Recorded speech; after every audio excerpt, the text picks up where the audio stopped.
Bismillahirrahmanirrahim. Assalamualaikum warahmatullahi wabarakatuh.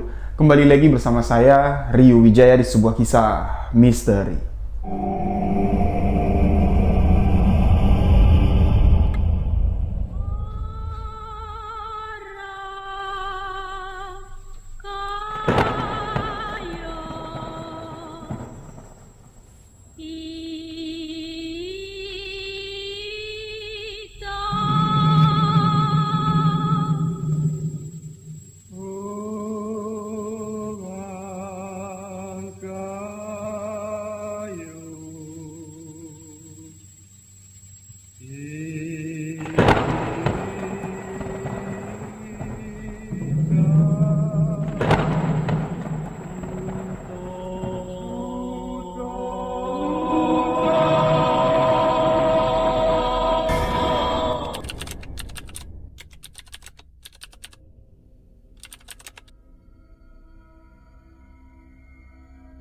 Di video sebuah kisah misteri kali ini, kembali saya akan menceritakan satu kisah kiriman dari sahabat misteri.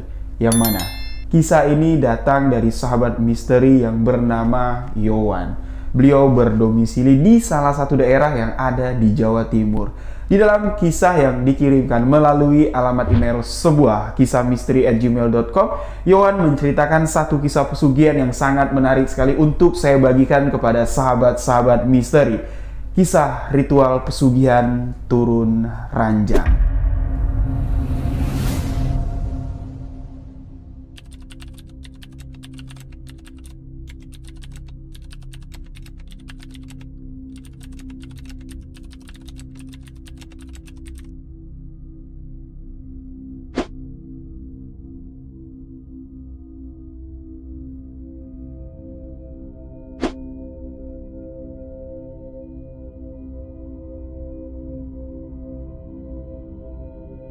Di dalam kisah ini, Yowan memiliki peranan besar dalam pelakuan pesugihan turun ranjang ini. Yowan di sini mengakui sebuah kesalahan yang pernah beliau lakukan. Bukan Yowan ini sebagai pelaku pesugihan, bukan. Bahkan Yowan pun di sini baru menyadari di akhir kisah siapa sebenarnya pelaku pesugihan yang sangat kejam ini. Yowan terjebak di dalam sebuah dilema kehidupan. Jadi, bagaimana kisah ritual pesugihan turun ranjang? Simak hanya di sebuah kisah misteri.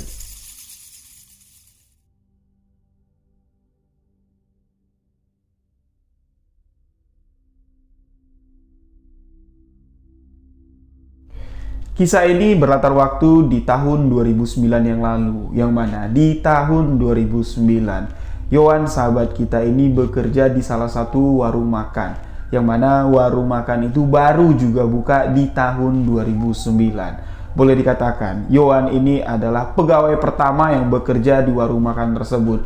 Warung makan yang dimiliki oleh sepasang suami istri yang bernama Mas Dedi dan Mbak Julia. Sepasang suami istri ini baru memulai usahanya. Beliau baru memiliki anak pada tahun 2009 itu baru berusia sekitar 4-5 bulan.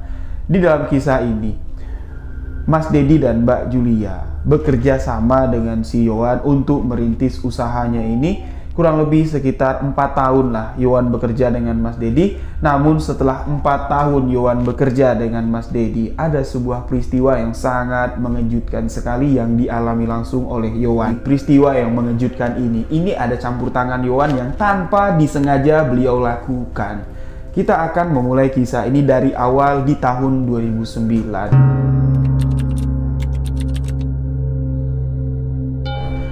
Warung makan itu dibuka di tempat yang sangat strategis sekali, yang namanya warung makan. Ketika baru dibuka, itu pelanggannya nggak langsung ramai. Bertahap, Yowan katakan, warung makan itu hari demi hari mulai kelihatan peningkatan dari pembeli. Yang mana 1 tahun di awal warung itu berjalan, pegawainya cuma Yowan seorang diri. Warung itu tidak membuat masakan yang disajikan atau masakan yang dibuat langsung di warung itu, tapi masakan yang dijual itu dikelola di rumahnya si Mas Dedi. Yang memasak adalah ibu dari Mas Dedi sebagai koki di warung makan tersebut.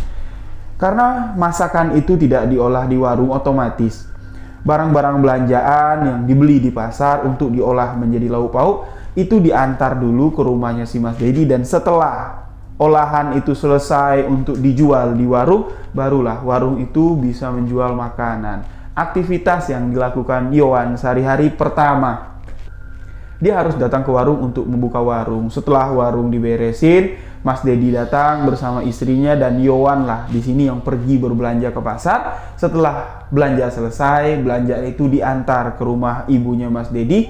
Yohan pun di sini membantu ibunya Mas Dedi untuk mengolah barang belanjaan tadi sampai menjadi lauk. Setelah lauk pauk itu masak, barulah Yohan datang ke warung, barulah warung itu siap untuk berjualan.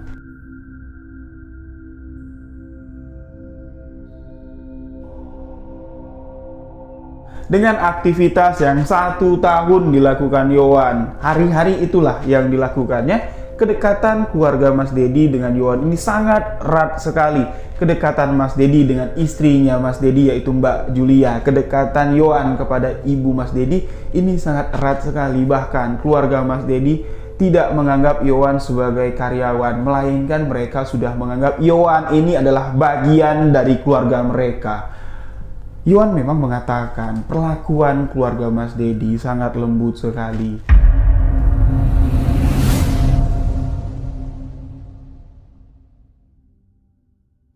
Di rumahnya Mas Dedi ini ada seorang anak laki-laki lagi, yaitu adik kandung dari si Mas Dedi. Beliau juga turut serta untuk membantu Yohan, untuk membantu ibunya mengolah lauk pauk yang akan disajikan di warungnya Mas Dedi.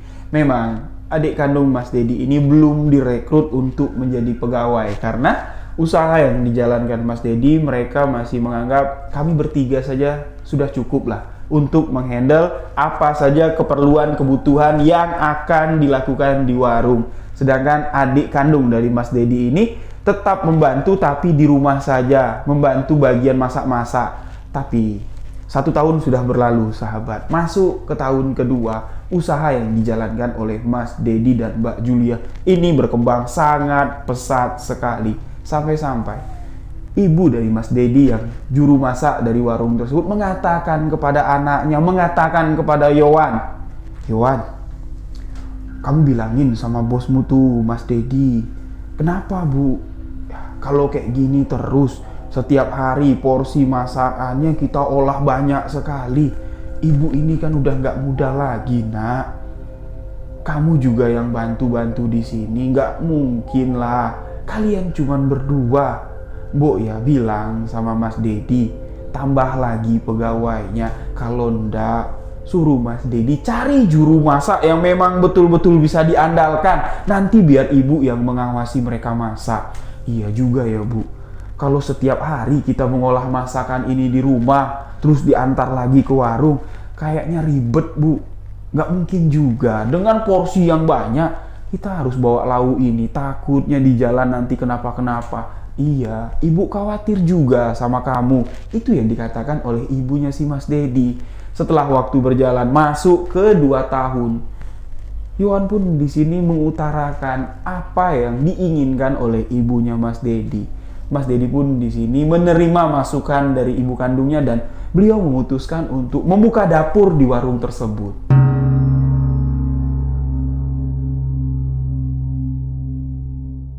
Di tahun kedua itu, Mas Dedi pun di sini merekrut 2 orang untuk mengolah masakan di warungnya, tapi tetap sesuai janji dari sang ibu. Ibunya turun juga langsung ke dapur yang ada di warung untuk memaintenance, untuk mengawasi 2 pekerja ini masak agar cita rasa masakannya bisa serupa dengan yang beliau masak, agar tidak ada komplain dari pelanggan-pelanggannya.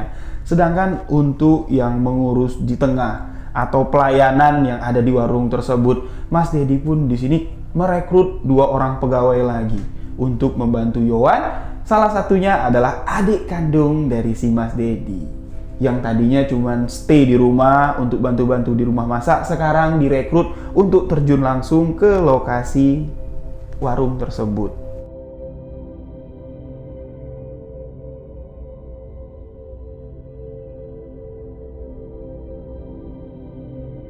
Karena Yowan ini sudah kenal dekat 1 tahun, dia setiap hari bertemu dengan adiknya si Mas Dedi yang kita sebut saja dengan nama Haris.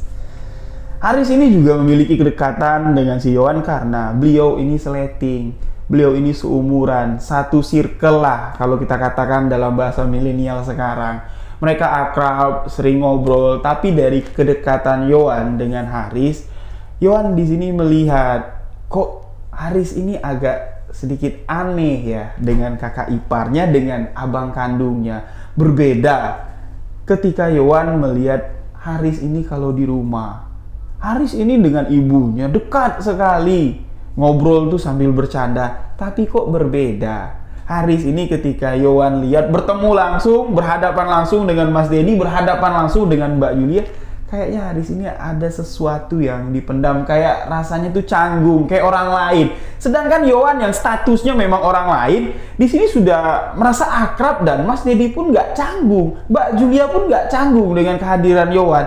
Yowan di sini bertanya sama Haris, Riz, maaf yo, aku perhatiin kamu, mulai kamu gabung di sini, kayaknya kamu canggung sendiri dengan abang kamu, canggung sendiri dengan kakak ipar kamu. Oh nopo, kok aneh kamu? Haris cuma mengatakan, enggak apa-apa kok Wan. Aku tuh cuma rasa aneh aja.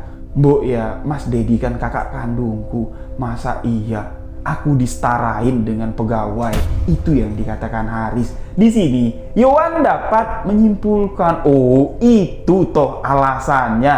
Mbok ya kamu harus sadar diri lah. Kalau kamu nggak diajak kerja di sini, kamu nggak ada kerjaan, syukurin aja, jalanin aja. Yo mana tahu nanti dari pengalaman kamu kerja di sini, kamu bisa mengembangkan usaha yang sudah ada ini. Kamu bisa buka cabang, kamu bisa buka warung makan di tempat lain.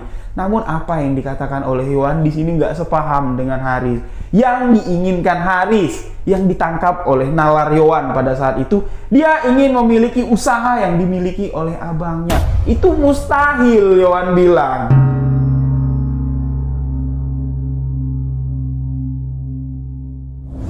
Walaupun di tahun kedua itu suasana warung itu sudah berubah dari tahun pertama.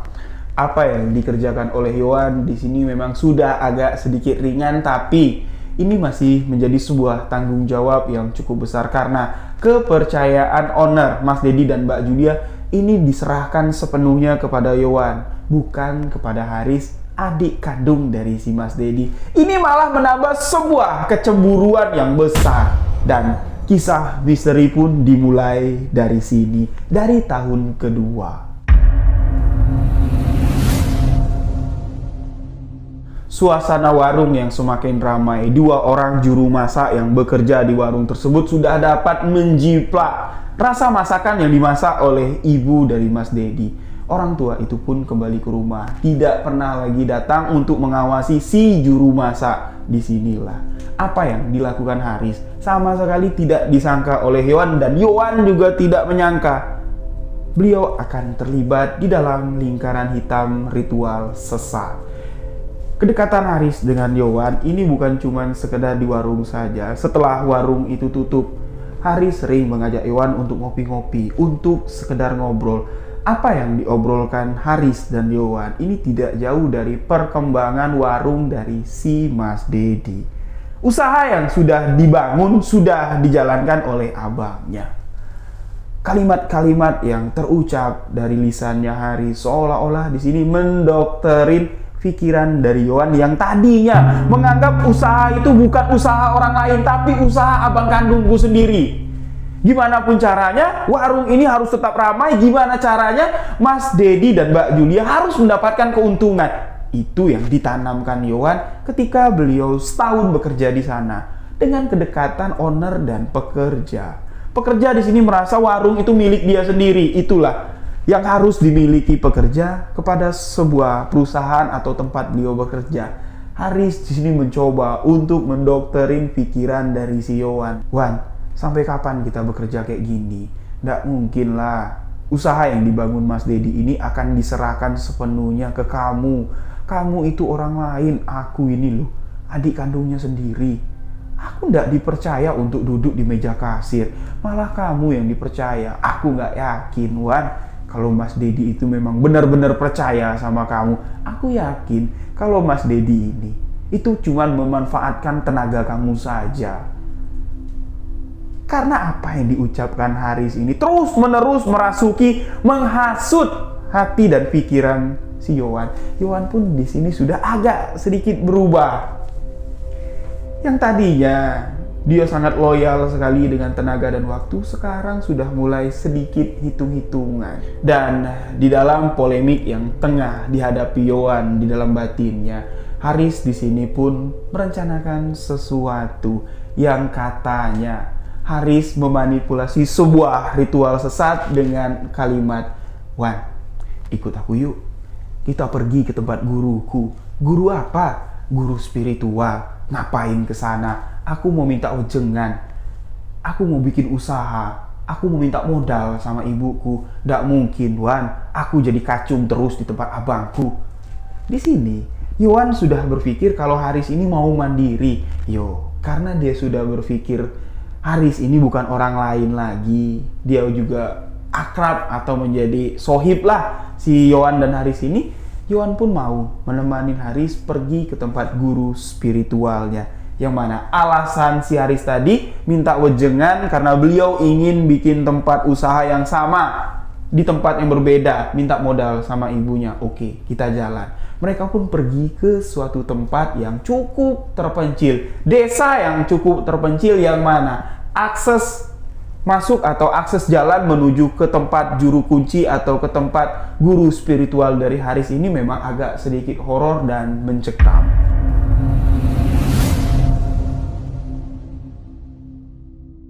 Sesampainya di rumah guru spiritual dari Haris, kita katakan sajalah di sini sebagai juru kunci, biar nggak susah ngomongnya. Jadi si juru kunci ini menyuruhlah Haris dengan Yowan, "Ayo Leh, silakan masuk." Mereka pun di sini duduk di teras, diberikanlah suguhan kopi pada saat itu. Yowan di sini melihat si juru kunci ini dengan tatapan yang agak sedikit berbeda dan penuh tanda tanya di dalam pikirannya. Haris mengatakan kalau ini adalah guru pembimbing spiritual. Yang mana dalam konteks pikiran Yowan, guru pembimbing spiritual ini penampilannya pasti layaknya seperti ustadz, seperti kiai, minimal lah, paling enggak wajahnya itu terlihat besi, wajahnya itu terlihat bersinar. Karena kalau kita meminta sama guru pembimbing spiritual untuk mengajari kita menjalankan kehidupan ini dengan kehidupan yang jauh lebih baik, pastinya orang yang menjadi guru itu pasti orang yang tahu banyak tentang jalan kebaikan dan kebenaran. Tapi di sini timpang, terbalik. Yang ada di hadapan Yowan ini wajah kakek-kakek yang seperti kerak neraka, dia bilang. Wajahnya hitam, tatapan matanya tajam, mengerikan. Layaknya itu adalah dukun. Mulai di sini si Yowan mengingat kalimat-kalimat yang diucapkan Haris, sehingga Yowan ini bersedia menemani Haris pergi ke tempat itu. Haris mengatakan, "Wan, ayolah temenin aku. Kamu gak kasihan sama aku? Kamu lihat sendirilah perlakuan abang kandungku memperlakukan aku di sana seperti apa? Seperti anak bawang. Gak mungkin, Wan. Selamanya aku jadi kacung di tempat abangku sendiri. Apalagi kakak iparku. Sama sekali tidak mempercayai aku duduk di meja kasir. Sebenarnya akulah yang pantas duduk di meja kasir. Tapi apa? Aku jadi kacung di sana." Dengan kalimat yang cukup frontal diucapkan sama Haris, Yowan yang sudah terpengaruh dengan sifat serakah, sifat buruk dari Haris, beliau pun di sini bingung dengan apa yang akan dilakukan Haris. Singkat cerita, Haris di sini mulai membuka topik pembicaraan dengan si juru kunci. Beliau mengatakan, "Mbah, kedatanganku ke sini untuk minta saran sama Mbah. Dengan apa yang telah dilakukan oleh abang kandungku." "Apa, Li? Apa yang telah dilakukan abang kandungmu?" "Orang jahat, Mbah. Masa iya aku, adik kandungnya, diperlakukan seperti anak tiri. Wah, kalau orang jahat itu, Li, wajib kita hukum. Sepantasnya sudah kita hukum. Yuk, Kita masuk ke dalam. Yohan pun di sini bingung. Kok Haris ini tiba-tiba langsung mengecap abangnya orang jahat. Ketika Haris masuk ke dalam sebuah ruangan, entah apalah yang mereka bicarakan di dalam sana, Yohan di sini berpikir, jangan-jangan Haris ini akan melakukan sesuatu yang tidak baik dengan si Mas Dedi. Aku khawatir kalau ini bukan rumah guru pembimbing spiritual, aku takut kalau ini rumah dukun santet. Yohan pun di sini mencoba untuk menguping pembicaraannya. Tapi yang membuat Yohan agak sedikit lega, ketika Yohan nguping, dia sedikit mendengar pembicaraan orang yang ada di dalam, memang tentang membahas membangun bisnis. Juru kunci mengatakan, kalau bisnismu mau lancar, kamu harus pergi untuk mengantarkan sesajen ke tempat keramat. Itu didengar oleh si Yohan, dan Yohan menganggap, oh berarti benar. Tujuan Haris datang ke sana untuk minta syarat pelaris dagang, bukan membunuh abang kandungnya.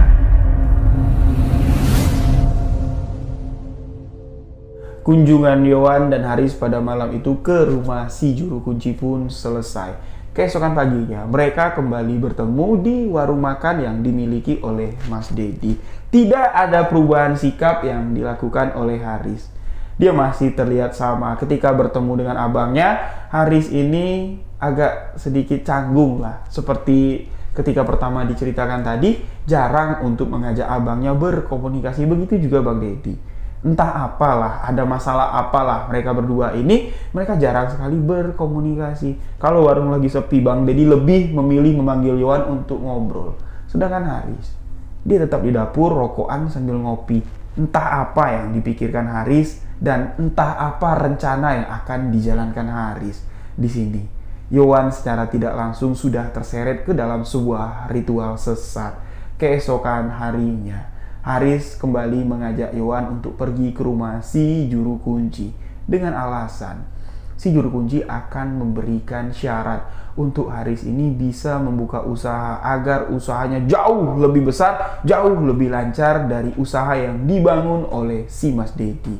Haris pun di sini sempat menawarkan Yohan, "Wan, nanti kalau usaha yang aku jalankan ini sudah jalan, kamu ikut aku ya. Kamu tinggalin aja lah Mas Dedi." Otomatis di sini Yohan menolak. Beliau mengatakan, kalau kamu mau buka usaha, aku mendukung. Apa yang bisa aku bantu, aku bantu. Tapi kalau kamu menyuruh aku meninggalkan warung Mas Dedi, amit-amit, aku belum sanggup. Mas Dedi dan Mbak Julia sudah baik sekali sama aku. Aku berhutang budi sama mereka berdua. Muka Haris di sini langsung berubah nggak enak, dan Haris mengatakan, malam nanti aku jemput kamu ya, temenin aku ke rumah si juru kunci. Waktu pun berlalu, malam pun tiba. Sekitar jam 8 malam, Yohan di sini disamper sama Haris, yang Haris menggunakan sebuah sepeda motor. Terdengar suara sepeda motor berhenti tepat di depan rumah Yohan. Seruan dari Haris pun terdengar. "Assalamualaikum, Wan, Yohan." Haris pun di sini turun dari sepeda motornya. Yohan pun lantas keluar dari rumah dengan penampilan yang sudah rapi, sudah siap untuk pergi dengan si Haris di malam itu. Haris dan Yohan pun dengan menggunakan sepeda motor melewati gelapnya hutan untuk menuju ke rumah si juru kunci. Kurang lebih hampir di jam 9 malam, Yohan dan Haris tiba di rumah si juru kunci. Kedatangan Haris dan Yohan di malam kedua ini berbeda dengan kedatangan Haris dan Yohan di malam pertama. Yang mana di malam pertama, suasana di rumah si juru kunci ini biasa-biasa saja, normal seperti di kampung-kampung biasa. Tapi di malam kedua, suasananya sudah agak sedikit berbeda. Aura di rumah si juru kunci berbeda, ditambah lagi ketika masuk ke dalam rumah, Yohan mencium bau kemenyan yang sangat pekat sekali. Yohan di sini merinding. Sempat Yohan mengatakan kepada Haris, "Riz, aku ngeri Riz, ini udah malam, nyium bau kemenyan tuh aku merinding. Aku nunggu di luar aja ya, kamu aja yang masuk, aku takut." Haris di sini mencoba menenangkan Yohan dan mengatakan, "Kamu penakut. Itu kan cuma wewangian saja, tidak ada apa-apa. Yuk masuk, malah di luar nanti bahaya." Karena Haris ini nakut-nakutin, Yohan pun di sini mau tidak mau masuk ke dalam rumah si juru kunci. Sesampainya di dalam, si juru kunci keluar dari sebuah ruangan tempat Haris dan si juru kunci ngobrol, dan ketika itu Yohan sempat nguping. Gak lama si juru kunci duduk, juru kunci langsung mengajak Haris masuk ke dalam. "Leh, yuk masuk. Aku udah siapin apa yang kamu butuhkan." Haris di sini meninggalkan Yohan seorang diri di ruang tamu.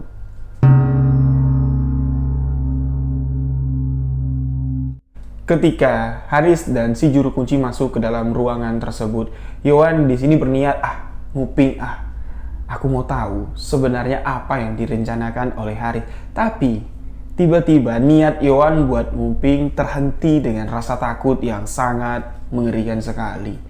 Tiba-tiba ketika Yohan sedang duduk di ruang tamu sendirian, dia merasa kalau di depan Yohan ini seperti ada orang yang lewat. Seperti ada orang yang berjalan di depannya, tapi tidak ada siapa-siapa. Itu membuat Yohan sama sekali tidak berani berdiri untuk mendekati dinding, untuk menguping pembicaraan Haris dan si juru kunci. Tapi di sini pemikiran Yohan masih positif, dengan alasan Haris ngajak si Yohan ini untuk pergi ke rumah si juru kunci untuk meminta bimbingan untuk memperlancar usaha yang akan dijalankan atau dilancarkan oleh si Haris.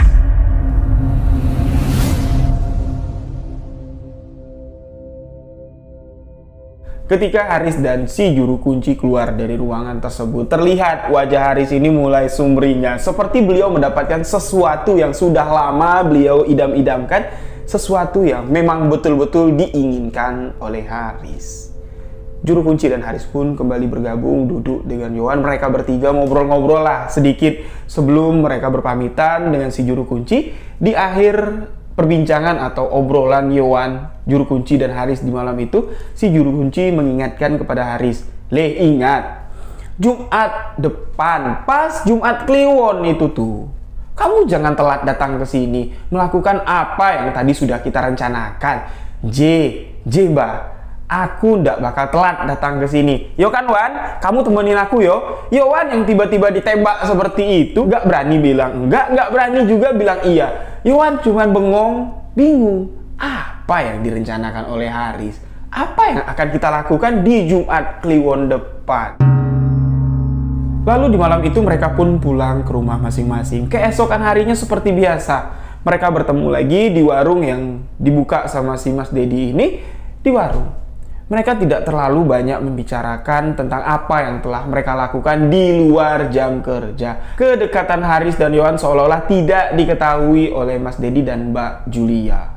Peristiwa ketika Yohan diajak sama Haris pergi ke rumah si juru kunci itu terjadi ketika usia dari warung itu menginjak di 2 tahun.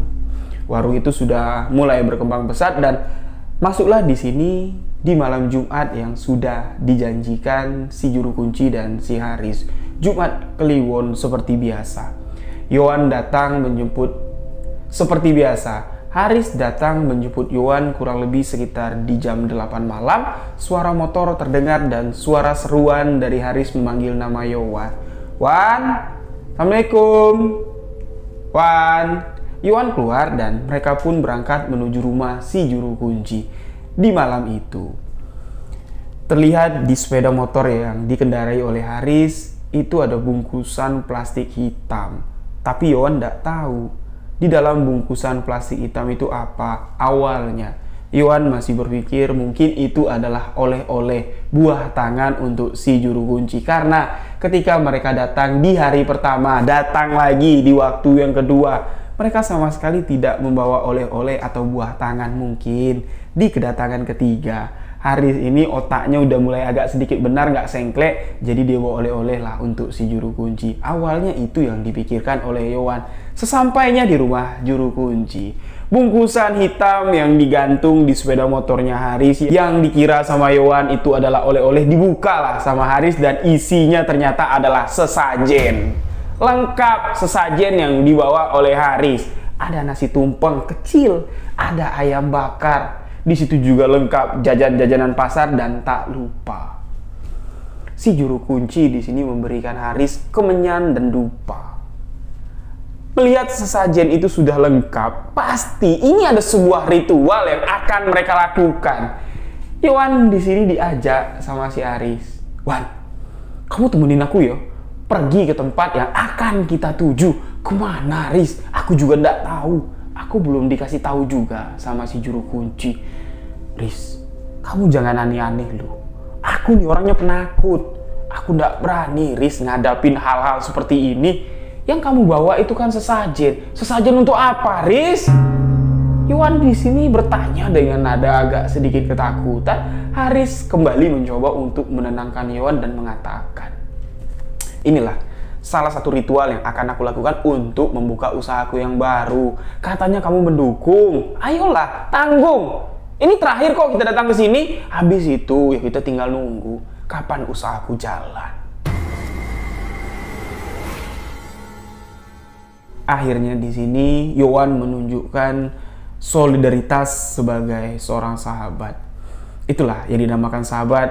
Kalau sahabatnya ngajak kita pergi mungkin masuk jurang, yo kita nggak bisa nolak, pasti ikut masuk jurang juga. Itu yang dituliskan Yohan dalam cerita ini. Mereka pun bersiap dan si juru kunci mulai memberikan denda. Kemana mereka harus mengantarkan sesaji ini? Juru kunci mengatakan, tak jauh dari ujung desa itu ada perbatasan antara alas itu hutan ya, alas dengan desa. Nah, kalian harus masuk ke dalam alas tersebut mengikuti jalan setapak yang dilalui warga untuk masuk ke dalam alas ketika mereka mencari kayu api. Kalian ikutin saja. Ketika nanti kalian bertemu dengan sebuah batang besar yang ukurannya 3 kali pelukan kalian, di sebelah kanan batang itu ada. Kalian tetap berjalan lurus. Walaupun nanti bertemu persimpangan, kalian tetap berjalan lurus. Sampai nanti bertemu pondok. Nah, di belakang pondok itulah ada sebuah batu besar. Di atas batu besar itulah kalian taruhkan sesaji ini. Ingat, setelah sesaji itu ditaruh, kalian tidak boleh ngelihat ke belakang. Walaupun ada suara yang memanggil, Riz, Yohan, sama sekali tidak boleh melihat ke belakang. Itu pantangnya. Ketika kalian melihat sosok apa yang memanggil kalian, kalian berdua tidak akan dapat keluar dari alas tersebut.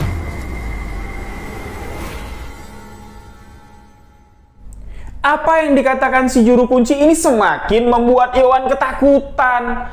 Yohan mengatakan kepada si juru kunci, Pak, mungkin ndak yo aku ini harus ikut, karena aku nggak ada hubungannya dengan apa yang dilakukan sama temanku Haris. Konco kok gitu? Katanya konco. Ndak apa-apa, aku ndak nakut-nakutin kok, malah aku ngasih tahu yang benar. Ndak, kalian bakal keluar dari alas itu, aku yakin. Keyakinan koncomu si Haris itu sudah bulat sekali. Jalan kalian pasti akan lurus, tidak apa-apa. Aku yang jamin kalian akan selamat. Jaminan sudah didapat dari si juru kunci. Tapi hati Yohan ini masih tetap bimbang. Langkahnya masuk ke dalam alas tersebut mulai goyah ketika beliau melewati batang besar yang dikatakan oleh si juru kunci. Suasana di alas tersebut dingin sekali. Gelapnya malam tanpa mereka membawa penerangan. Mereka terus berjalan. Jalan setapak yang dilalui warga untuk masuk ke dalam alas tersebut cuman diterangi oleh sinar rembulan di malam itu. Setiap ada bayangan yang terlihat dari bias cahaya bulan, itu akan terlihat menjadi sangat besar sekali. Walaupun itu cuman tikus, itu terlihat tikus yang sangat besar sekali dari bayangan yang ada di malam itu. Ini membuat dengkul dari si Yohan ini gemetar. Sedangkan Haris terlihat dari langkahnya dengan yakin. Dia melangkah sambil membawa sesaji. Dia tetap menatap lurus ke depan tanpa memperdulikan Yohan yang ada di belakangnya terus merengek. Riz, aku takut, Riz. Yuk, pulang ya. Aku takut, Riz. Haris sama sekali tidak menjawab apa yang dikatakan oleh Yohan. Sampailah di mana mereka bertemu dengan pondok yang dikatakan oleh si juru kunci. Sebelum mereka melewati pondok, Haris dan Yohan bertemu dengan seorang kakek tua yang berjalan terungku-ungku dengan membawa tongkat, dan di belakang si kakek itu penuh dengan ranting, penuh dengan kayu api yang diikat di pundaknya. Yohan di sini berhenti sambil memegang pundak Haris. Riz, kamu lihat nggak apa yang aku lihat? Diam kamu. Si kakek itu pun lewat melalui Haris dan Yohan dengan tatapan yang sangat tajam sekali. Itu bukan tatapan manusia, Yohan bilang. Kakek itu tersenyum menyeringai dan mengatakan sebuah kalimat. Kalian mau kemana? Haris menjawab, Kek, kami mau mengantarkan sesaji ke batu besar itu. Senyuman jahat pun semakin terlihat dari wajah si kakek, dan si kakek itu mengatakan, oh, kalian mengantarkan sesaji untukku ya.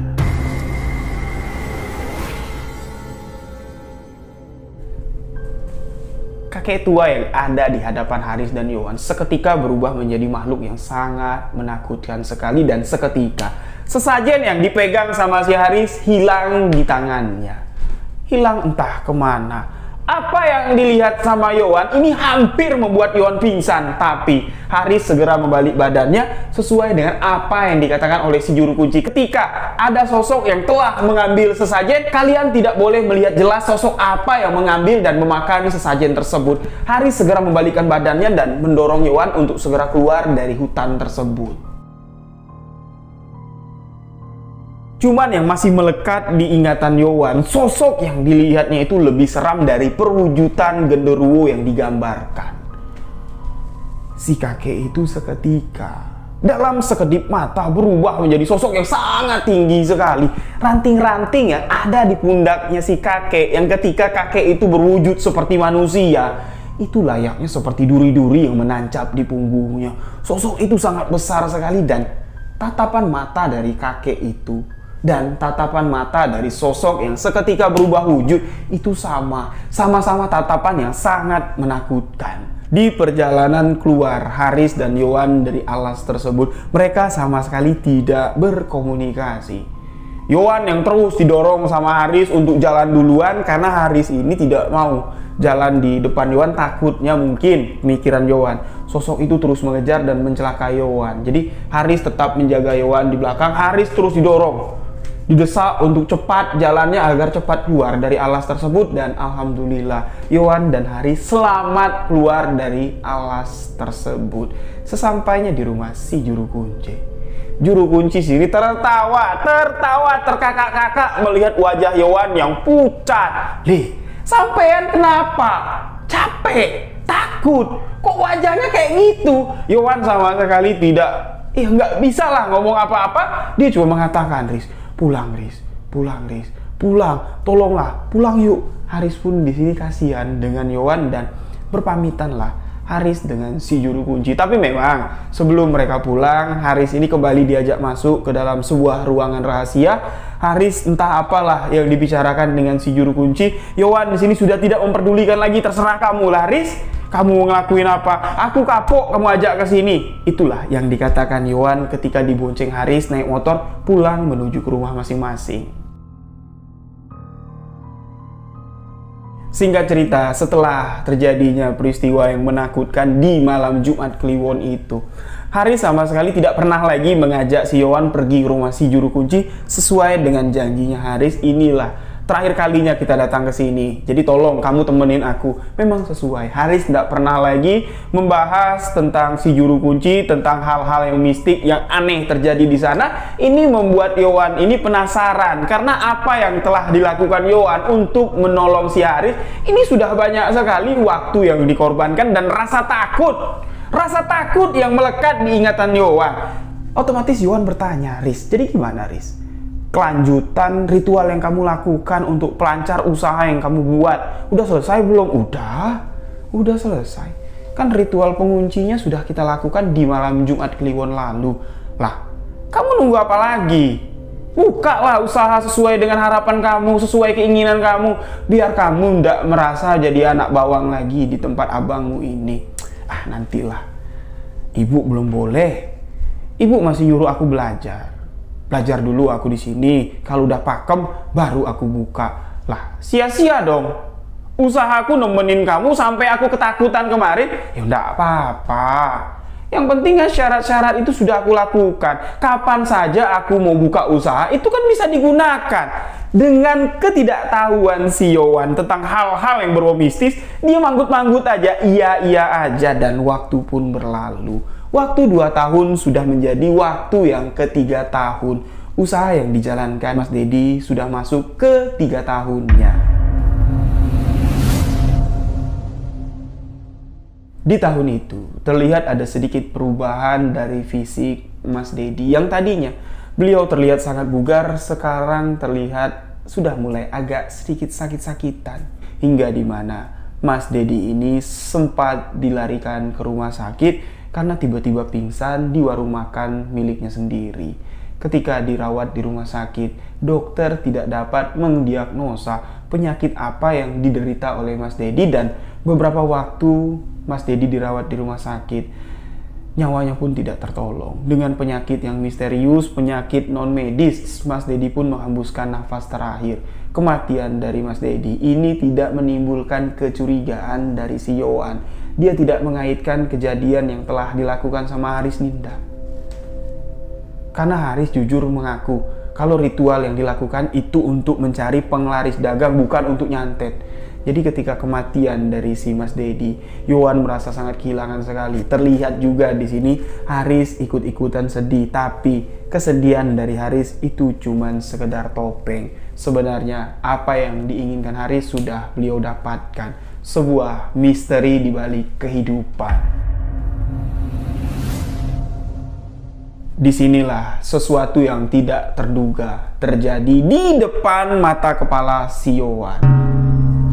Belum 40 hari kematian dari owner warung makan tersebut, kematian dari Mas Dedi, kakak kandung dari Haris.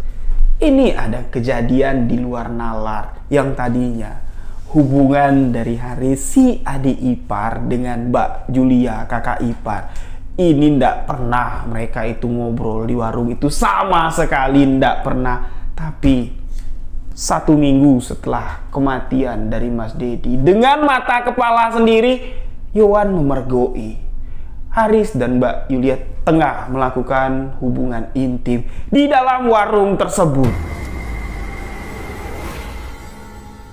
Yang mana di warung tersebut ada sebuah kamar. Kamar itu biasa digunakan Mbak Julia untuk menyusui anaknya. Di hari itu, Yowan sangat terkejut sekali ketika Yowan melewati kamar tersebut, yang mana kamar itu tidak pakai pintu, cuman ditutup dengan tirai.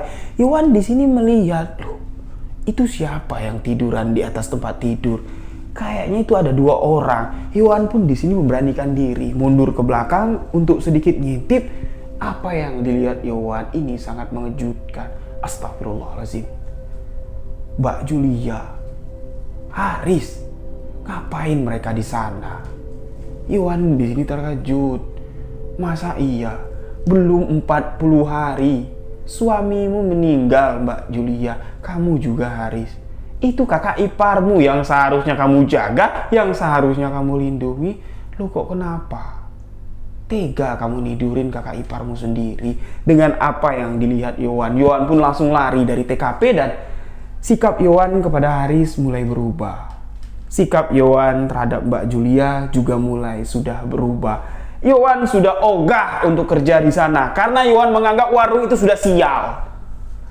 Ownernya melakukan hubungan gak senonoh di warung tersebut, tempat mereka mencari rezeki. Tapi sebaliknya sahabat-sahabat, apa yang dipikirkan Yowan kalau usaha yang dijalankan sama Mbak Julia setelah meninggalnya si Mas Dedi ini akan terpuruk karena mereka telah melakukan perbuatan zina, ya, mohon maaf sebelumnya, melakukan hubungan intim di tempat usaha tersebut, yang mana itu merupakan suatu perbuatan yang tidak baik sekali di tempat usaha. Bahkan di tempat mana sajalah kesialan akan didapat oleh orang sekitar. Ini berbalik dengan kenyataan yang di hadapan si Yowan. Usaha yang dijalankan sekarang sama si Mbak Julia dan si Haris, ya, jelasnya ini semakin hari pengunjung itu semakin ramai. Ramai sekali, lebih ramai ketika dikelola oleh si Bang Deddy. Ramai sekali. Ini membuat si Yohan ini berpikir, kok aneh ya? Yohan di sini sempatlah memperhatikan beberapa gerak-gerik Haris dan gerak-gerik dari si Mbak Julia ini memang agak sedikit aneh. Kedekatan Haris dengan si Yohan ini seketika terputus. Yohan sudah menganggap kalau Haris ini sekarang sudah berubah, dan perubahan Haris ini itu terlihat sangat berubah sekali ketika si kakaknya sudah meninggal, si abangnya sudah meninggal. Ini nggak pernah lagi mau ngajak si Yohan ngobrol, nggak mau lagi ngajak si Yohan nongkrong. Ketika selesai bekerja, nggak pernah lagi. Seketika hubungan mereka langsung putus kayak gitu aja. Yohan di sini pun nggak punya alasan apa-apa. Kenapa kok sikap si Haris ini berubah? Yohan pun udah nggak terlalu banyak berpikir. Yang ada di hatinya sekarang, gimana caranya aku ngebales budi almarhum biar usaha ini masih tetap bisa dijalankan oleh istri, dan hasil dari usaha ini untuk menghidupi anaknya.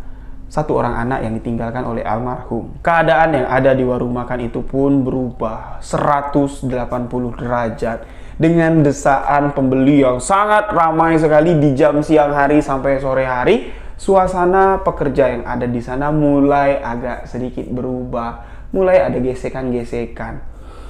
Tukang masak, 2 orang perempuan yang tadinya akur, mereka tidak pernah cekcok, ini tiba-tiba ribut cuman sekedar salah masukin bumbu. Keributan itu memicu perhatian dari warga-warga setempat, memicu perhatian dari pelanggan. Terpaksa hari itu masakan yang disajikan tidak sesuai dengan harapan dari si pembeli.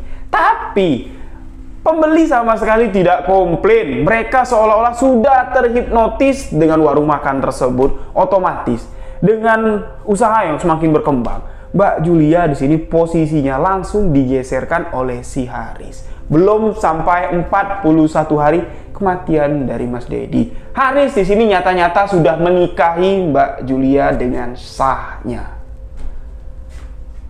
Turun ranjang dilakukan oleh Haris. Ketika ditanya sama kedua orang tua Haris, "Riz, kok kamu berpikir seperti itu? Menikahi kakak ipar kamu sendiri? Kayak nggak ada perempuan lain aja." Haris cuma mengatakan, "Aku mau tanggung jawab, Bu. Aku mau membesarkan anak dari almarhum Abang. Karena usaha yang sudah dijalankan Abang, sekarang sudah jadi milikku." Itu yang dikatakan Haris.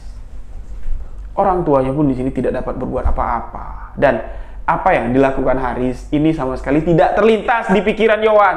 Yohan di sini mulai mencari tahu sebenarnya apa sih, Riz, yang kamu rencanakan.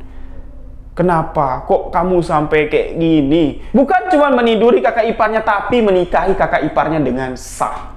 Ini jelas membuat seluruh warga, seluruh tetangga-tetangga yang ada di warung tempat usaha makan itu dibuka heboh seheboh-hebohnya, dan penampakan makhluk astral ketika setelah resepsi pernikahan Haris dengan Mbak Julia ini semakin kerap kali dilihat oleh Yohan.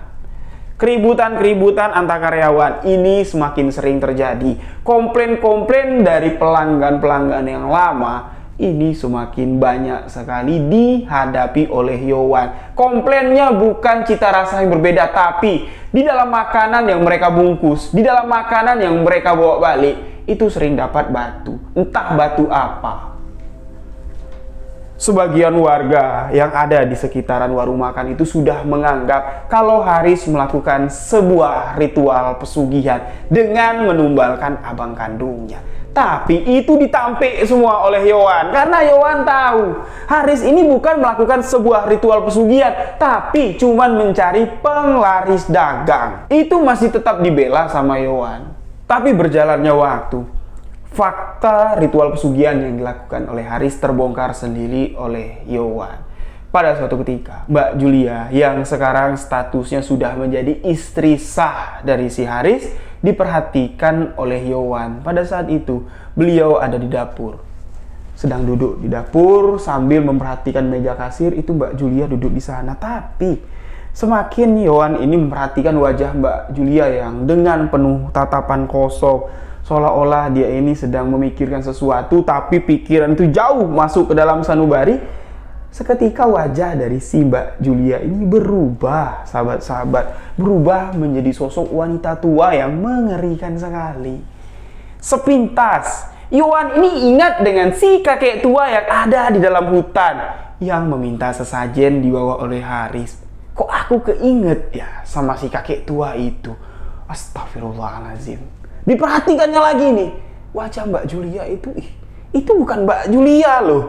Itu siapa ya? Yohan berdiri dari tempat duduknya, nyamperin si Mbak Julia dan mengucapkan salam. Seketika sosok nenek tua yang mengerikan itu langsung berubah wujud lagi menjadi sosok Mbak Julia. Mbak Julia menatap dengan tatapan kosong tapi tidak menjawab salam dari Yohan.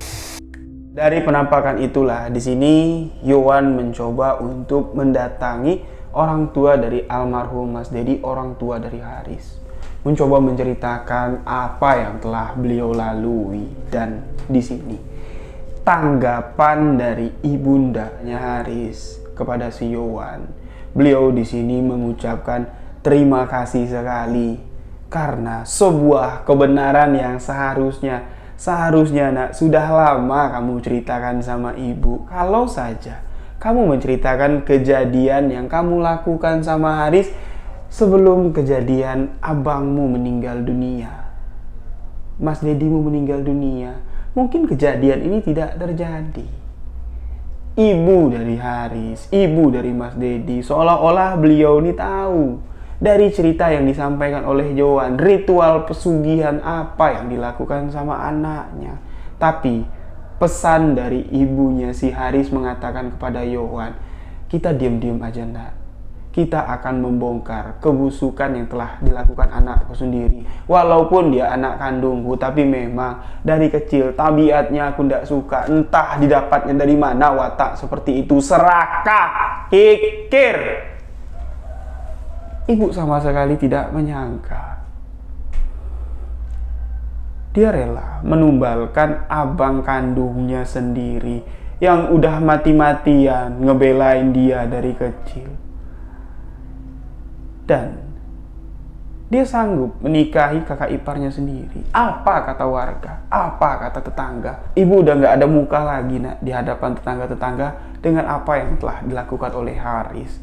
Kamu diemin aja dulu, kita coba bongkar ritual pesugihan apa. Besok kamu jemput ibu ya, habis maghrib. Kita pergi ke rumah Ustadz, kita tanya permasalahan yang sebenarnya yang telah dilakukan oleh temen kamu si Haris itu. Singkat cerita, waktu yang sudah dijanjikan Yohan untuk menjemput ibunda dari almarhum Bang Dedi dan ibunda dari Haris sudah tiba waktunya. Yohan menjemput orang tua tersebut pergi ke rumah salah satu ustadz. Di kampung tersebut ada ustadz yang memang mengerti tentang hal-hal yang berbau mistis. Datanglah beliau ke sana meminta saran, menceritakan apa yang telah terjadi, dan ustadz itu geleng-geleng kepala. Astagfirullahaladzim. Di zaman sekarang masih ada orang yang melakukan pernikahan jin. Hah? Pernikahan jin? Yohan di sini bertanya, siapa yang Pak Ustadz yang menikahi jin? Haris. Yang ada di tubuh kakak iparnya itu bukanlah sukma dari kakak iparnya, melainkan Julia menjadi canang dari sesosok jin wanita. Itulah yang dilakukan oleh Haris. Sosok yang ditiduri Haris, sesuai dengan apa yang kamu ceritakan, itu bukan sosok Julia, itu adalah sosok jin wanita. Menurut cerita yang kamu sampaikan dan apa yang saya rasakan dari cerita yang kamu sampaikan, saya dapat menggambarkan ritual yang kamu ceritakan didatangi oleh sosok kakek tua, dan kakek tua itu mengatakan sesajen itu untuk aku, dan beliau berubah menjadi sosok mengerikan. Itulah pasangan laki-laki dari jin wanita tersebut. Sosok jin laki-laki itu sekarang sudah ada di tubuhnya Haris, dan sosok jin wanita itu berdiam diri di tubuhnya si Julia. Boleh kita tanya nanti, ketika permasalahan ini sudah selesai, apa yang dirasakan oleh Julia? Ingat nggak dia? Waktu yang sudah berlalu, waktu yang sudah dilewatinya ketika Julia ini menikah dengan si Haris. Ingat nggak apa yang dirasakan oleh Julia? Pasti dia akan mengatakan, aku tidak tahu apa-apa dan aku tidak merasakan apa-apa. Otomatis di sini Yowan mendengar apa yang diucapkan oleh Pak Ustadz, dia tertunduk malu. Dia merasa sangat bersalah sekali dan bertanyalah Yowan sama Pak Ustadz, jadi ritual yang dilakukan oleh Haris ini adalah ritual bersekutu dengan setan, ritual pesugihan. Iya, itulah yang dilakukan oleh Haris. Apa yang direncanakannya semenjak dari dulu itulah yang terjadi sekarang. Jadi aku ditipu sama si Haris. Wallahu alam. Apa yang dikatakan Haris sama kamu untuk meyakinkan kamu supaya kamu nemenin dia? Ya saya tidak tahu, kata Pak Ustadz. Yang kamu rasakan apa? Yang dibilang sama Haris itu apa? Yowan mengatakan, saya tertipu. Yang saya rasakan saya ditipu sama Haris. Ya sudah. Waktu tidak dapat diputar lagi. Nah, apa yang telah kamu lakukan? Ya, kamu sudah ikut di dalam sebuah ritual pesugihan. Pak Ustadz ini seolah-olah menakut-nakuti Yowan. Yowan di sini menangis meminta ampun. Pak Ustadz, kalau Pak Ustadz mengatakan seperti itu, berarti saya ada kaitannya dengan kematian dari si Abang, kematian dari Bang Deddy. Ya Allah, ampun Pak Ustadz. Nggak mungkin Pak Ustadz, saya setega itu melakukan ritual ini kepada almarhum. Bapak boleh tanya sama ibu, seperti apa kedekatan saya dengan almarhum? Pak Ustadz di sini mengatakan itu urusanmu dengan yang di atas. Bertobatlah nak, bertobatlah dengan apa yang telah kamu lakukan. Sadar atau tidaknya kamu tentang ritual yang dilakukan oleh Haris, wallahu a'lam bishawab. Hanya Allah yang bisa menjawab rahasia di kehidupan kamu ini. Solusi-solusi pengobatan pun diberikan oleh Pak Ustadz untuk pengobatan kepada si Mbak Julia. Pak Ustadz menyarankan mungkin kalau Haris kita obatin itu sulit. Satu-satunya cara kita harus mengorbankan salah satu dari pasangan jin ini. Si ibu, ibu kandung dari Haris disuruh milih. Yang mana bu? Ibu lebih memilih yang mana? Apakah anak lelaki ibu duluan yang diobati dengan pilihan kalau si wanita ini akan mendapatkan ganjaran atas ritual pesugihan ini, atau sebaliknya si wanita kita obatin dan si laki-laki inilah yang akan mendapat ganjaran dari ritual pesugihan yang telah beliau lakukan. Ibu dari si Haris mengatakan, saya di sini netral Pak Ustadz, sekiranya yang pantas mendapat ganjaran itu siapa, dan menurut Pak Ustadz siapa yang patut diselamatkan terlebih dahulu. Pak Ustadz mengatakan kalau ibu berserah kepada saya lebih memilih si wanita karena beliau tidak tahu menahu bu dengan apa yang telah terjadi. Beliau ini layaknya seperti terhipnotis. Beliau tidak sadar dengan apa yang telah terjadi. Ya terserah Pak Ustadz. Kalau memang sudah dapat pilihan, Pak Ustadz bilang, tolong dalam waktu dekat ini usahakan si wanita itu bawa ke sini untuk kita lakukan pengobatan. Singkat cerita, Mbak Julia dapatlah dipujuk pergi ke rumah Pak Ustadz. Di sini Yowan ikut, ibu darinya si Haris ikut, dan si Mbak Julia ikut. Sesampainya di sana, Pak Ustadz memulai meruqyah, membacakan ayat-ayat suci Al-Quran. Dan dari ayat-ayat suci Al-Quran yang dilantunkan oleh Pak Ustadz, reaksi dari Mbak Julia mulai berubah. Yang tadinya beliau cuma duduk menganggut-nganggut seolah-olah menikmati bacaan ayat suci Al-Quran tersebut, dan seketika tubuh Mbak Julia menjadi keras. Beliau berdiri dan mulai mengeluarkan suara-suara yang aneh, seolah-olah di dalam tubuh Mbak Julia ini sesuai dengan apa yang dikatakan Pak Ustadz, itu bukan sukma dari Mbak Julia lagi, namun sudah dikuasai oleh sosok jin perempuan. Jin perempuan itu mencak-mencak seperti orang bersilat, marah, menolak Pak Ustadz itu untuk mengeluarkannya dari tubuh Mbak Julia dengan ancaman, coba keluarkan aku. Kalau ndak, salah satu dari anak ini akan aku tumbalkan. Coba kalau kalian berani. Pak Ustadz yang merasa tertantang di sini kembali membacakan ayat-ayat suci Al-Quran dengan lantangnya, sehingga membuat tubuh Mbak Julia yang kesurupan ini tiba-tiba terjatuh ke lantai, dan sosok jin yang ada di dalam tubuh Mbak Julia dikatakan Pak Ustadz sudah dilebur dengan ayat-ayat suci Al-Quran. Itulah kekuatan dari ayat ruqyah. Perubahan demi perubahan pun terjadi di tempat usaha yang dijalankan sekarang oleh Haris dan Mbak Julia. Masuk di waktu 4 tahun. Waktu berjalan sangat cepat, Yowan bilang. Kepulihan dari Mbak Julia sudah terlihat. Tapi sekarang yang sakit itu Haris. Haris yang sering melamun. Haris ini kelakuannya sudah seperti orang gila. Dia nggak ngenalin lagi siapa Mbak Julia itu, nggak tahu dia. Dia nggak sadar kalau Mbak Julia itu sekarang sudah jadi istri sahnya, dan si Mbak Julia pun nggak tahu kalau Haris ini sudah menjadi suami sahnya. Walaupun sudah dijelaskan berkali-kali oleh Yowan, dijelaskan berkali-kali oleh ibu almarhum mantan suaminya, kamu sudah menikah nak dengan Haris. Masa iyo bu? Aku nikah sama adik iparku sendiri. Kapan bu? Sebelum 40 hari kematian suamimu. Innalillahi bu. Nggak mungkin bu. Mungkin. Ini sudah terjadi. Ada buktinya. Foto-foto pun dilihatkan. Mbak Julia di sini menangis, dan sesuai dengan apa yang dikatakan Pak Ustadz, percuma dijelasin sama si Julia. Dia nggak bakal ingat dengan apa yang sudah terjadi. Sekarang kebalikan. Haris yang nggak ingat apa-apa. Haris seolah-olah sama sekali tidak mengenali siapa-siapa di warung tersebut. Seolah-olah Haris ini duduk ngelamun memperhatikan sesuatu. Dia sedang mencari seseorang. Dan ketika melihat wanita, Haris yang tadinya duduk langsung berdiri mengejar tangan wanita tersebut, mencium tangan wanita tersebut, dan ingin memeluk wanita tersebut. Wanita yang tidak dikenalnya, orang lain. Orang yang cuma melintas di depan warungnya. Ini menyebabkan kehebohan di pasar tersebut. Heboh. Orang bilang, Haris gila, Haris gila. Oh, enggak mau. Keluarga dari Haris, ibu dari Haris, memasung anaknya di rumah. Haris dipasung, dikurung di dalam kamarnya dengan kaki terikat. Ketika Pak Ustadz didatangkan untuk mendoakan Haris dengan harapan sosok jin yang ada di dalam tubuh Haris yang sudah kehilangan pasangannya ini, karena pasangannya sudah dilebur oleh Pak Ustadz, ini bisa juga dilebur oleh Pak Ustadz. Tapi Pak Ustadz mengatakan sulit sekali. Kalau mau mencoba yuk silahkan kita coba, tapi kemungkinan untuk berhasil itu cuma menjadi rahasia dari ilahi. Apa salahnya kita mencoba berkali-kali, bukan sekali dua kali, hampir seminggu 3 kali Pak Ustadz datang meruqyah si Haris ini, tapi hasilnya nihil.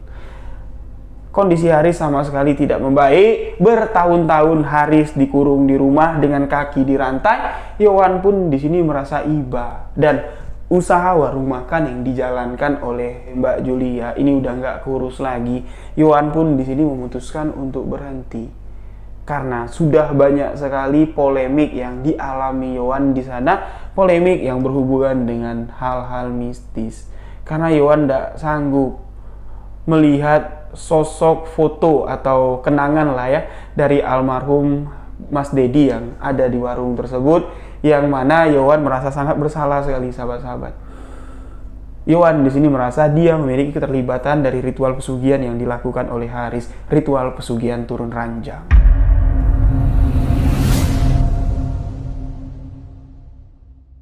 Di tahun 2017, Yowan yang sudah lama sekali tidak berkunjung ke rumah kediaman ibunya Haris, ibunya almarhum Bang Dedi, Yowan mendapat kabar di tahun 2017 tersebut Haris meninggal dunia. Dalam keadaan masih mengalami gangguan kejiwaan, Haris di sini meninggal dunia. Dan kabar duka tersebut langsunglah ya membuat Yowan ini datang lagi berkunjung ke rumah ibunda dari Haris dan melihat jenazah Haris dikebumikan. Tubuhnya kurus sekali, tinggal tulang yang terbalut kulit, dan ada sebuah kejanggalan yang dilihat oleh Yowan. Wallahu a'lam bishawab, dia bilang sosok yang meninggal ini matanya tidak dapat dipejamkan. Ada 2 alasan ya. Pertama, karena tubuh itu sudah terlalu kurus, jadi kelopak mata itu sudah tidak dapat menutup karena ditarik oleh kulit, jadi matanya itu tetap terbuka. Dan alasan yang kedua, itu adalah sebuah ganjaran yang diterima oleh almarhum. Petanda kematian almarhum menyimpan sebuah misteri, dan bola mata yang terlihat, sorot mata dari almarhum yang sudah tidak bernyawa ini mirip sekali dari sorot mata si kakek tua yang ditemui Yowan di dalam hutan. Mirip semirip-miripnya, sampai-sampai Yowan ini ketakutan ketika ngebuka kain kafan ingin melihat jenazah almarhum untuk terakhir kalinya. Yowan sampai ngucap astagfirullahaladzim. Sorot mata itu persis sekali, seolah-olah yang mati itu bukanlah Haris, tapi itu adalah si kakek tua dengan tatapan yang tajam. Di hari itu, Mbak Julia pun datang menghampiri Yohan dan mengatakan kepada Yohan, "Dek, apa kabar kamu? Kok lama kamu ndak main-main kesini lagi?" "Loh, Mbak Julia, Mbak masih di sini?" "Iya, aku mau kemana lagi? 2 orang anak laki-laki di rumah ini jadi suamiku. Ndak mungkin lah aku ninggalin ibu seorang diri." "Loh, statusnya Mbak sekarang gimana?" "Yo, statusnya aku masih jadi istri dari Haris, walaupun Haris tidak mengakui aku menjadi istrinya." Sedih sekali nasib Mbak Julia. Anak dari almarhum Bang Dedi pun sudah besar. Yohan sampai-sampai ndak ingat. "Loh, ini anak Mas Dedi." "Iya." Astagfirullahaladzim, Yohan bilang. Dan dari hari itu Yohan minta maaf lah sama si Mbak Julia, minta ampun, minta maaf, dan Mbak Julia mengatakan ndak ada kaitannya sama kamu, salahnya tuh ndak ada. Takdir, Dek. Ini takdir dari Yang Maha Kuasa. Mungkin kalau tidak ditakdirkan seperti ini, ya mungkin aku ndak tahu sudah melanglang buana kemana. Mungkin Allah sayang sama aku dan Allah tahu kalau keluarga ini memang betul-betul sayang sama aku, walaupun statusku cuman mantu, tapi ibu nganggap aku tuh udah kayak anak sendiri. Itulah pertemuan terakhir Mbak Julia dan si Yohan di tahun 2017. Setelah itu, ketika cerita ini dikirim oleh sahabat kita Yohan, mereka udah nggak pernah bertemu lagi. Harapan Yohan di sini, keadaan ibunda dari almarhum Haris dan ibunda dari almarhum Mas Dedi masih diberikan kesehatan, keselamatan, walaupun beliau ya nggak tahu ya kalau beliau walaupun sudah meninggal. Yohan pun di sini penuh harapan kalau orang tua itu meninggal dalam keadaan husnul khotimah dan segala amal perbuatan di dunia ini dapat diampuni, dapat diterima amal ibadahnya. Begitu juga kepada si Mbak Julia dengan harapan suatu hari nanti Yohan masih dapat bertemu dengan Mbak Julia. Mbak Julia adalah wanita yang baik dan seorang wanita yang tegar. Demikian sebuah kisah misteri yang sangat menarik sekali, sahabat-sahabat. Di balik sebuah kisah pesugihan banyak sekali polemik-polemik di dalam keluarga yang belum pernah kita dengar sebelumnya. Jadi, terima kasih untuk sahabat kita Mas Yohan. Mungkin kisah dari Mas Yohan ini akan saya abadikan di dalam sebuah tulisan, dan insya Allah nanti dari beberapa cerita pesugihan akan saya jadikan saya jadikan sebuah artikel. Mungkin dari artikel tersebut bisa kita terbitkan menjadi buku, karena sebuah kisah pesugihan, sebuah kisah nyata yang terselubung yang masih banyak dilakukan di masyarakat luar karena himpitan ekonomi, karena bisikan setan, manusia-manusia yang serakah, tamak, haus akan duniawi. Itu masih banyak di dunia ini, sahabat-sahabat. Jadi kisah pesugihan ini kita ambil hikmahnya ya. Jangan pernah kita berpikir untuk melakukannya. Tidak ada gunanya. Kisah pesugihan ini ya kita ambil alur ceritanya, gimana caranya ya orang itu melakukan ritual, kekayaan apa, kesenangan apa yang dia dapat, dan ganjaran yang sepatutnya beliau terima. Itu seharusnya menjadi sebuah ketakutan kita. Tidak perlu kita melakukan perjanjian dengan iblis, dengan setan untuk mendapatkan kekayaan.